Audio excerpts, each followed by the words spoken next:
রাঙ্গামাটির ২ দশকেরও বেশি সময় ধরে চলা বিশুদ্ধ পানির সংকট এবার যেন হারিব। এশীয় উন্নয়ন ব্যাংক এডিবির অর্থায়নে ৩৩৪ কোটি টাকার পানি সরবরাহ প্রকল্প এখন দ্রুত আগাই চলে। পানি বৈচিত্র্য আর অবকাঠামোগত সীমাবদ্ধতার কারণে দীর্ঘদিন ধরে পানি সংকটে ভোগা মানুষের জীবনত এই প্রকল্প আনিব বড় পরিবর্তন।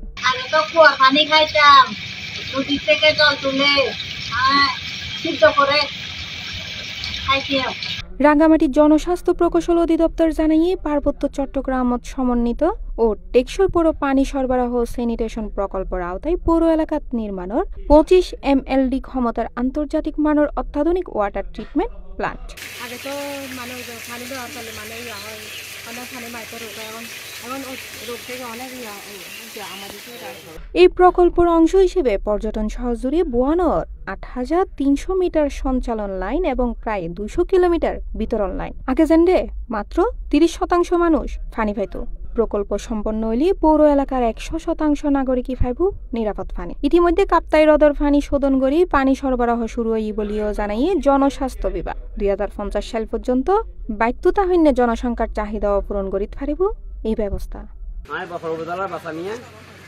বর্তমান বনিকা যাচ্ছি আর আগে জন্না মানে খাইতাম হানি নিরাপদ আছিল আর পাবলিক নাড়াবে এই সাপ্লাই পানি সরবরাহ করি নাড়া বিশুদ্ধ করানো এবং আরা এই পানি খাই নাড়া রোগ থেকে মুক্ত আছে। পৌরসীমার বাইরে বিচ্ছিন্ন দ্বীপ এলাকা কিনুল্লাই স্থাপন করার ১৩ উৎপাদক নলকূপ আর পুরো জেলার ১০ উপজেলার ৫০ ইউনিয়নত স্থাপন করা ১০০৮ পানির উৎস এবং ১৮০ কমিউনিটি বেসড 5 ওয়াটার স্কিম জেন্ডারতুন প্রত্যেক স্কিমত নিয়মিত পানি ভার ৮৮ ২০০ পরিবার।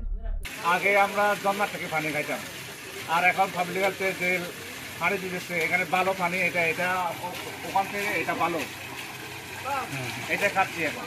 এন্দি সাজেক সহ দুর্গম পাহাড়ি অঞ্চলত চলে জুড়ে সুরে হাট সাজেকত নির্মাণের ১০০ ঘনমিটার বা ঘণ্টা ক্ষমতার পানি শোধনাগার, ৬ কিলোমিটার সঞ্চালন এবং ১২ কিলোমিটার বিতরণ লাইন, যা প্রথমবারের মতো পর্যটন রিসোর্ট, স্থানীয় গ্রাম এবং আশেপাশের বস্তিগিনুত টেকসই পানি সুবিধা নিশ্চিত করিব। ১০-১৫ পরিবারে আমার উপহার পাইছি। কাপ্তাইয়ের বিজিবি ক্যাম্প, বাগাইছড়ি সাজেক থানা এলাকা এবং মাচালং বাজারত ভূ-উপরস্থ পানি শোধনাগার নির্মাণ হাস চলে দ্রুত গতিতে। আর পানির চাহিদা মিটাতে ২০০ রুলার 5 ওয়াটার সাপ্লাই স্কিমের মধ্যে হয়জ্ঞ হাস চলের এবং বাকি কিনো দরপত্র প্রক্রিয়াত রই। প্রত্যেক স্কিমের লক্ষ্য সম্পর্কে ২০০ পরিবারের নিরাপদ পানি পৌঁছাই দিয়ন।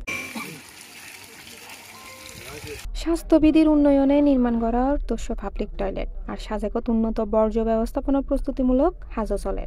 পাশাপাশি পিডিপি সাইড প্রকল্পের আওতায় দুর্গম স্কুলগিনুতে স্থাপন করার ৪২৮ ওয়াশ ব্লক এবং ৩৯৫ও গভীর নলকূপ, যা পাহাড়ি শিশুওয়ালার স্বাস্থ্য স্যানিটেশনত বড় ভূমিকা রাখিব।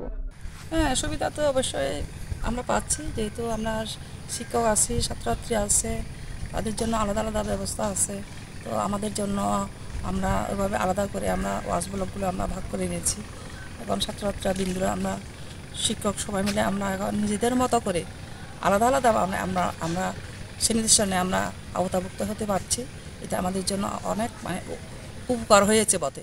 রাঙ্গামাটি জনস্বাস্থ্য অধিদপ্তরের নির্বাহী প্রকৌশলী পরাগ বড়ুয়া জানাই আধুনিক ও টেকসই পানি ব্যবস্থার ফতত রাঙ্গামাটি এখন বদ্দুর আগাই গিয়ে ও জানায় জেলার বিভিন্ন দুর্গম উপজেলার ঝর্ণার পানি পরিশোধনের লাইন নির্মিত ৪৮০০ GFS সিস্টেম ইতিমধ্যে পানি সরবরাহ করে।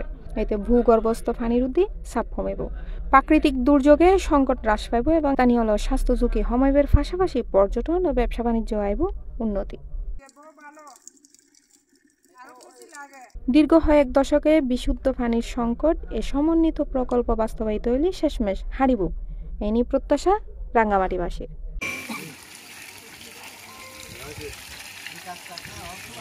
C+ TV, Chittagong.